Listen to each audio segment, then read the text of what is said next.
বন্ধুরা, আজকে আমরা খুবই গুরুত্বপূর্ণ একটি বিষয় নিয়ে আলোচনা করব। মরিঙ্গা বা সজনে পাতা বা সজনে পাতার গুঁড়ো। বন্ধুরা, মরিঙ্গা আমাদের পক্ষে কিন্তু খুবই উপকারী। কয়েকশো প্রকারের রোগ আমরা নিরাময় করতে পারি যদি নিয়মিতভাবে মরিঙ্গা খেতে পারি। বন্ধুরা, সজনে গাছের সমস্ত অংশই কিন্তু খুবই উপকারী। ঔষধি হিসাবে সজনে গাছের ছাল, পাতা, আঠা, ফল সমস্ত কিছুই ব্যবহার করা হয়ে থাকে। বন্ধুরা, আয়ুর্বেদ চিকিৎসাতে কিন্তু সজনে গাছের সমস্ত অংশই ব্যবহার করা হয়ে থাকে। যদি আমরা সজনে পাতা শুকিয়ে গুঁড়ো করে সংরক্ষণ করে রাখতে পারি তাহলে সেটি অনেক দিন ভালো থাকবে, সহজে নষ্ট হয়ে যাবে না। এটি আমরা সারা বছর যদি নিয়মিত খেতে পারি তাহলে আমরা খুবই উপকার পাব এবং আমাদের শরীর সুস্থ থাকবে। সজনে কিন্তু একটি নির্দিষ্ট সিজনেই আমরা পেয়ে থাকি, কিন্তু এর পাতা আমরা সারা বছরই কিন্তু খেতে পারি শুকিয়ে। বন্ধুরা, উপকার কিন্তু আমরা সমান পাবো। এই সজনে পাতা বা মরিঙ্গাতে আছে প্রচুর পরিমাণে মিনারেলস, অ্যান্টিঅক্সিডেন্টস, নানা প্রকারের ভিটামিনস, যেমন vitamin A, vitamin বি6, vitamin বি12, vitamin C ইত্যাদি। এছাড়া আছে প্রোটিন, আরও অনেক গুরুত্বপূর্ণ উপাদান।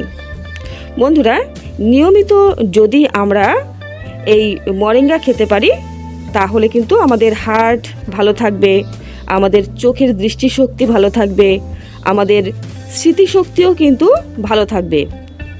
এছাড়া আমাদের শরীরে রোগ প্রতিরোধ ক্ষমতা বৃদ্ধি পাবে। কোলেস্টেরলও কিন্তু কম করে থাকে এই মরিঙ্গা।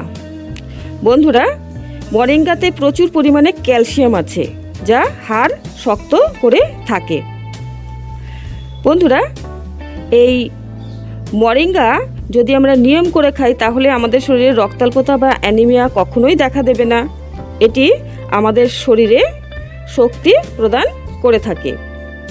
ছোট্ট শিশু থেকে বৃদ্ধ সকলের পক্ষে কিন্তু এটি হিতকারী। এমনকি প্রেগনেন্ট মহিলাদের পক্ষেও কিন্তু এটি সেবন করা অতি আবশ্যক। বন্ধুরা, সজনের সকল অংশই কিন্তু আমরা ভোজ্য হিসাবে গ্রহণ করতে পারি। এর ফুল, পাতা, ফল, এর সাইড এফেক্ট নেই বললেই চলে। এটি কিন্তু যদি নিয়ম করে আমরা খাই তাহলে আমাদের স্কিন ভালো থাকবে, চুল ভালো থাকবে।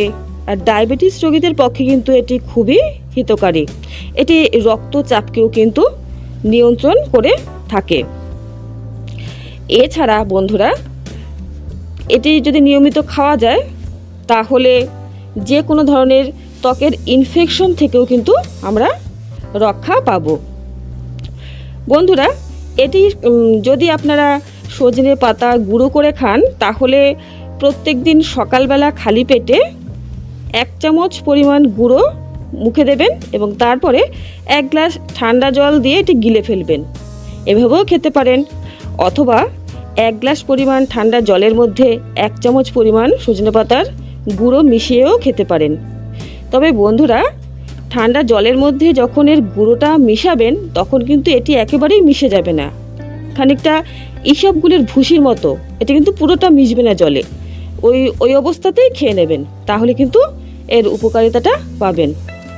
তবে বন্ধুরা, আপনারা মরিঙ্গা বা সজনা পাতা বা সজনে ফুল আপনারা অবশ্যই খাবেন এবং সুস্থ থাকবেন। আজকে এই পর্যন্তই। চ্যানেলটিকে অবশ্যই সাবস্ক্রাইব করে রাখবেন নিয়মিত গুরুত্বপূর্ণ আপডেটগুলো পাওয়ার জন্য, এবং ভিডিওটি ভালো লাগলে অবশ্যই লাইক করবেন এবং শেয়ার করবেন বন্ধুদের সঙ্গে। নমস্কার।